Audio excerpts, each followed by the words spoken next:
Hi అండి, అందరికీ నమస్కారం. ఈరోజు మనం ఒక కొత్త టాపిక్ గురించి తెలుసుకుంటాం.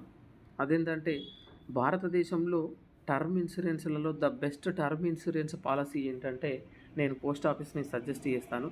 భారతదేశంలో ప్రతి గ్రామానికి ఒక పోస్ట్ ఆఫీస్ ఉంటుంది. అందులో ఈ టర్మ్ ఇన్సూరెన్స్ లాంటివి దొరుకుతాయి. సో మనం ముందుగా ప్లేస్టోర్లోకి వెళ్ళి పోస్ట్ ఇన్ఫో యాప్ని ఇన్స్టాల్ చేయండి.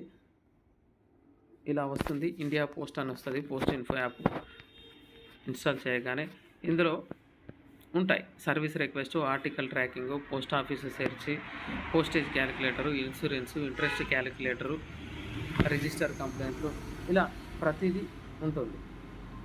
మనకు మన ఏజ్కి తగ్గట్టు ప్రీమియంని మనమే ఎలా చెక్ చేసుకోవాలి, మంత్లీ కడితే బెటరా, క్వార్టర్లీ కడితే బెటరా, హాఫ్ ఇయర్లీ కడితే బెటరా, ఇయర్లీ కడితే బెటరా, మనం ఎంత సమ్మస్సురుడు పెడితే మనకు మెచ్యూరిటీ అమౌంట్ ఎంత వస్తుంది అనేది ప్రతిదీ ఇందులో తెలుసుకోవచ్చు.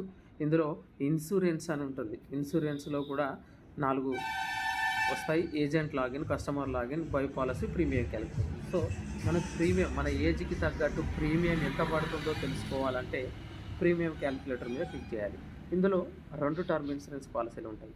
ఒకటి పిఎల్ఐ, రెండవది ఆర్పిఎల్ఐ.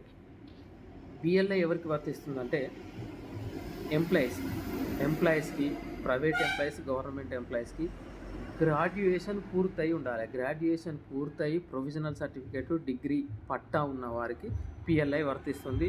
ఇందులో ఫర్ యాన్యం 1000కి 5,200 రూపాయల బోనస్ వస్తుంది ఇందులో. అదే ఆర్పిఎల్ఐ ఎవరికి అంటే రూరల్ క్యాండిడేట్స్, అంటే ఎవరైతే డిగ్రీ చదవలేదో, ఇంటర్, 10th అండ్ ఇల్లిటరేట్ వారికి ఈ ఆర్పిఎల్ఐ వర్తిస్తుంది. ఇందులో 1 lakhకి ఫర్ యాన్యం 4,800 రూపాయల బోనస్ వస్తుంది. అంటే పిఎల్ఐకి ఆర్పిఎల్ఐకి డిఫరెన్స్ ఏంటంటే ఒక 400. అదే ఎల్ఐసిలో అయితే 1,00,000కి 3,800 మాత్రమే బోనస్ వస్తుంది. ఇది 100% వాస్తవం అండి. మీరు కావాలంటే బయట తెలుసుకోండి. ఎల్ఐసిలో 3,800 రూపాయలు ఫర్ యాన్యం 1 lakhకి, పిఎల్ఐలో 5,200, ఆర్పిఎల్ఐలో 4,800. సో ఇక్కడ మనం ఎలా చెక్ చేసుకోవాలంటే ఫస్ట్ పిఎల్ఐ చూద్దాం. నేను ఒక 10 lakhs సమ్ అసెట్ పెట్టుకున్నా అండి. నా ఏజ్ వచ్చేసి 97, June 17. సో నాకు ఇప్పుడు ఏజ్ వచ్చేసి 29 years ఉన్నాయి. సో గెట్ క్వైట్ ఏం లేదు, మనం సంవత్సరుడు మనం ఎన్ని లక్షలకైతే పెట్టుకోదలుచుకున్నామో ప్లస్ ఏజ్, అట్లా గెట్ క్వైట్ చేస్తే ఇలా వస్తుంది. ఇక్కడ వస్తుంది anticipated endowment assurance, convertible whole life assurance, endowment assurance, whole life insurance.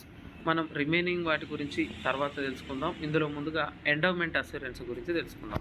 Endowment అస్యూరెన్స్లో నా ఏజ్, పాలసీ హోల్డర్ ఏజ్ వచ్చేసి 29 years ఉంది. నేను పెట్టుకున్న సంవత్సరుడు 10 lakhs. బోనస్ రేటుగా చూడండి 52 రూపాయలు, అంటే 10 లక్షలకు 5,200 ఫర్ యాన్యుమ్. 10 లక్షలకు 5,200 అంటే లక్షకు 5,200 రూపాయలు. చూడండి ఇప్పుడు మెచ్యూరిటీ ఏజ్ అండి, ఇది డ్యూరేషన్, ఇది ప్రీమియం, ఇది rebate, taxi, net premium, bonus, maturity amount. చూడండి సపోజ్ నేను ఇందులో 21 yearsది సెలెక్ట్ చేసుకున్నా, అంటే నా ఏజ్ ఇప్పుడు 29, నేను 21 years సెలెక్ట్ చేసుకున్నా. అదే లైన్లో చూడండి ఇక్కడ నెట్ ప్రీమియం, ఇది మంత్లీ అండి, మంత్లీ, క్వార్టర్లీ, హాఫ్ ఇయర్లీ, ఇట్లా చూస్ చేసుకోవచ్చు. సో మన మంత్లీది ఎండోమెంట్ అస్యూరెన్స్లో మంత్లీది 21 years నేను సెలెక్ట్ చేసుకున్నా. నాకు 3,918 రూపాయలు పడ్డాయి ఫర్ మంత్ 3,918 రూపాయలు 10 లక్షల సంవత్సరాలకు పడుతుంది. నాకు లాస్ట్కి మెచ్యూరిటీ అమౌంట్ ఎంత వస్తుందంటే 20,92,000 రూపాయలు వస్తుంది. ఇక్కడ ఉన్న అమౌంట్ 100% నేను బాండ్ రాసిస్తాను, 100% వస్తుంది, 20,92,000 రూపాయలు. అదే క్వార్టర్లీ, అదే 21 సంవత్సరాలు క్వార్టర్లీ 11,736 రూపాయలు పడుతుంది. హాఫ్ ఇయర్లీ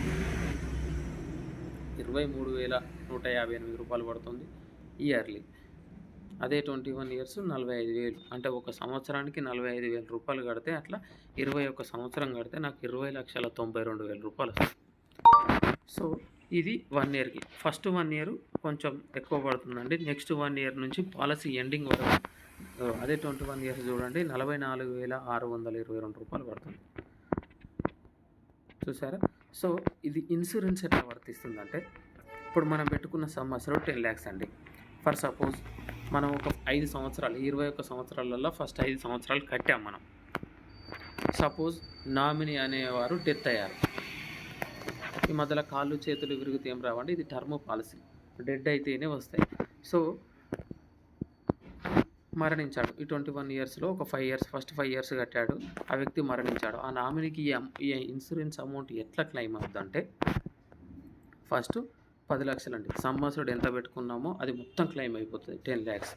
మనం 5 ఇయర్స్ కట్టాం కదా, ఇక మనం కట్టిన అమౌంట్ మర్చిపోవాలి. మనం ఎంత కట్టామనేది కాదు, ఓ 5 ఇయర్స్ రెగ్యులర్గా పాలసీ యాక్టివ్లో ఉండాలి, రెగ్యులర్గా కట్టామన్నది.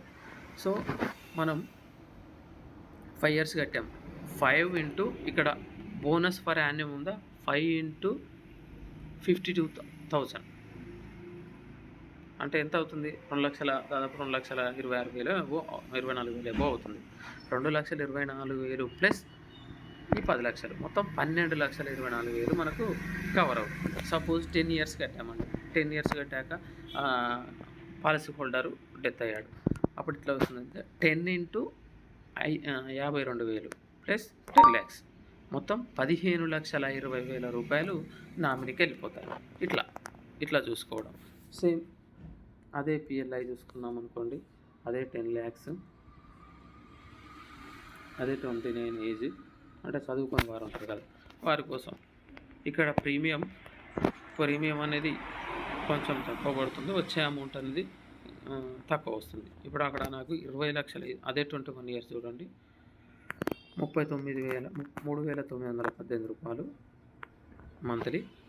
వచ్చే అమౌంట్ ఎంత వస్తుందంటే 20,08,000. కానీ అక్కడ 20,90,000 చిల్లర వచ్చింది, ఇక్కడ 20,80,000. అంటే బోనస్ అనేది ఇక్కడ 4 రూపీస్ చేంజ్ ఉంటుంది. బోనస్ ఫర్ యాన్యుమ్ అనేది 48,000, అక్కడ 52,000. సో ఇది తేడా, రూరల్ పోస్టల్ లైఫ్ ఇన్సూరెన్స్కి, పోస్టల్ లైఫ్ ఇన్సూరెన్స్కి ఇది తేడా. మీకు ఎవరైనా పాలసీ కావాలంటే నా నెంబర్కి సంప్రదించండి. డిస్క్రిప్షన్లో నా మొబైల్ నెంబర్, నా డీటెయిల్స్ ఇస్తాను. చాలా బాగుంటుందని. ఫస్ట్ ప్రీమియం ఒకటి మన దగ్గర కట్టాక, తర్వాత నెక్స్ట్ ప్రీమియం నుంచి ఎక్కడైనా భారతదేశంలో ఏ మూలకు పోస్ట్ ఆఫీస్ ఉన్నా అక్కడికి వెళ్ళి కట్టవచ్చు. సో ఫ్రెండ్స్, మీ గ్రామంలో ఉన్న పోస్ట్ మ్యాన్ని సంప్రదించండి. ఈ రూరల్ పోస్టల్ లైఫ్ ఇన్సూరెన్స్ని సద్వినియోగం చేసుకోండి. Thank you.